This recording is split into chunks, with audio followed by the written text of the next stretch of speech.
May mga lihim ka bang gustong sabihin? O mga sikretong gusto mong aminin? Halika't ating pag-usapan sa Main Confessions.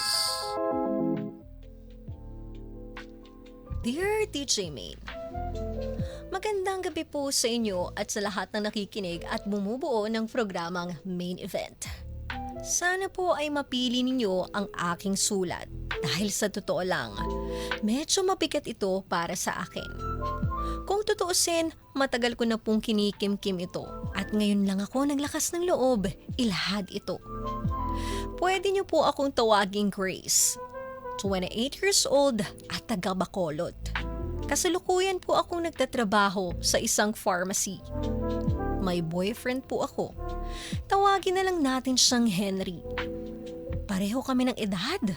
Parehong may trabaho. Siya po ay kasalukuyang bus driver. Matagal na kami sa relasyon. Mag-aapat na taon na rin. Maayos naman yung pagsasama namin. At sa kagustuhan naming magsama, nag-live-in po kami. At dito nagsulputan ang mga problemang bago sa amin. Siguro totoo nga yung kasabihang, kapag nakasama mo na ang isang tao sa iisang bubong, dito mo siya tunay na makikilala. Dahil nga sa pag-iiba ng trato niya, araw-araw akong stress. Imbis na maging pahinga ko siya, ang nangyayari ay dumadagdag pa siya sa mga problema ko. Kaya naman ang dahil dito, nakagawa ako ng isang bagay na hindi ko alam kung kasalanan ba talaga. At dito ko naisimulan ang aking confession. DJ Main, noong nagplano po kaming mag-live-in Henry, wala namang kaming naging problema. Kung tutuusin, sobrang masaya at talagang ramdam ko ang pagmamahal na ibinibigay niya. Dahil iisang bahay lang kami nakatira, pero habang tumatagal, doon ko nakikita yung tunay na ugali niya. Dahil nang minsang magkaroon kami ng problema sa pera at nagkataon na kailangan muna naming mangutang, dito uminit ang ulo niya. Naiintindihan ko naman dahil utang iyon, pero wala kaming magagawa dahil kapos talaga kami sa pera.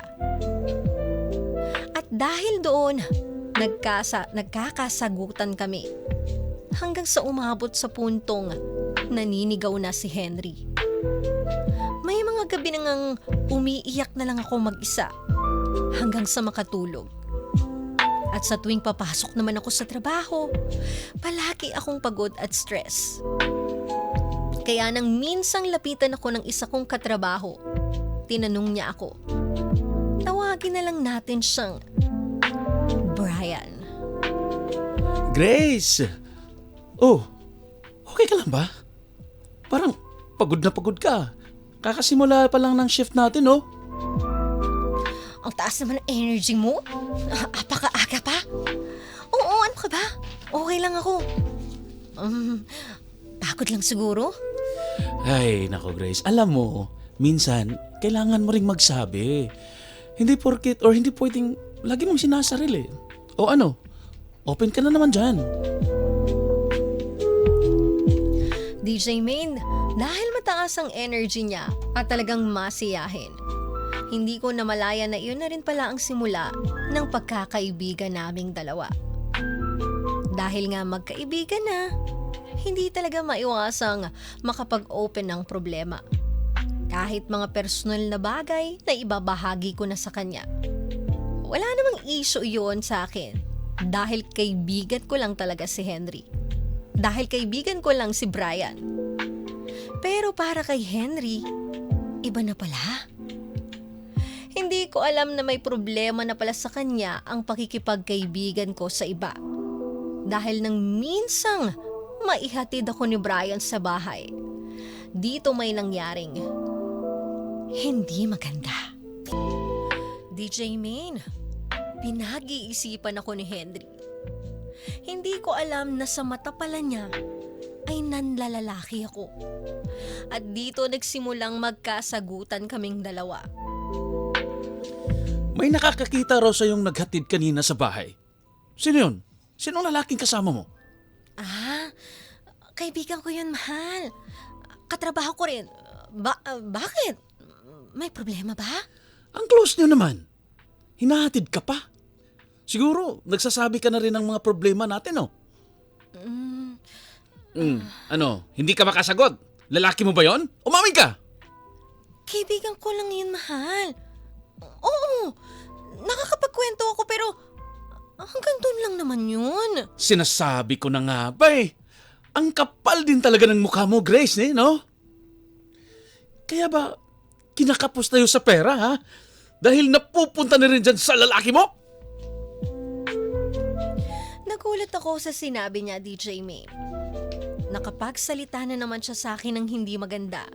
Dahil doon, mas lumala ang problema naming dalawa. Hindi ko alam na sobrang siloso niya pala. Doon ko rin napagtanto na panibagong problema na naman ang kahaharapin ko sa kanya. DJ Main, kung saan-saan na nagpang-abot ang sigawan namin noong mga oras na iyon. Pilit ko siyang pinapakalma. Pilit kong sinasabi sa kanya na kaibigan ko lang talaga si Brian. Pero nagsabihin ko sa kanya na nakakapag-open up ako kay Brian ng problema naming dalawa. At yun lang ang way para gumaan ang pakiramdam ko. Dito, lalong tumindi ang selos niya. Ang tindi mo talaga, Grace. Nakakapagbukas ka na nga sa kanya ng problema. Gumaan pa yung pakiramdam mo? Mukhang magaling mag-comfort yung lalaki mo, ah. Sino mas magaling sa aming dalawa? Tumigil ka nga, Henry. Hindi ako ganun babae. May gusto pa sana akong sabihin sa kanya, DJ May. Pero bigla niya akong itinulak hanggang sa mapahiga na lang ako sa kama. Akala ko sasaktan niya ako. Pero mali ang akala ko. Dahil nang biglang mag-iba ang ihip ng hangin sa kanya, dito ko napagtanto na may balak na pala siya. Unti-unti niya kasi akong ginapang habang sinasabi ang salitang, "Sa akin ka lang." Hindi ko alam kung anong mararamdaman ko noon. Gusto ko siyang itulak palayo. Pero sa loob ko, gusto ko ring matapos na lang ang gulo dahil mahal ko siya.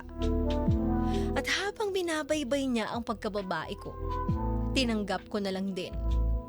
Kaya imbis na matakot, sinigurado ko sa kanya na walang iba. At habang nangyayari yun, hinahalikan niya ako. Kahit na alam kong sa pilitan, kahit alam kong wala akong magagawa, tinuloy ko pa rin.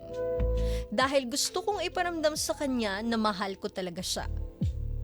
Para nga tuluyan niyang maramdaman, ako na ang nagkusang magpasok ng kanyang alaga sa aking kuweba. At habang nagpapalitan kami ng sigaw at init, palagi niyang nababanggit kung kanino lang ako. Hindi ko alam kung bakit ganon, DJ Main. Pero para mabigyan lang siya ng assurance, ibinibigay ko ang sagot na gustong gusto niya.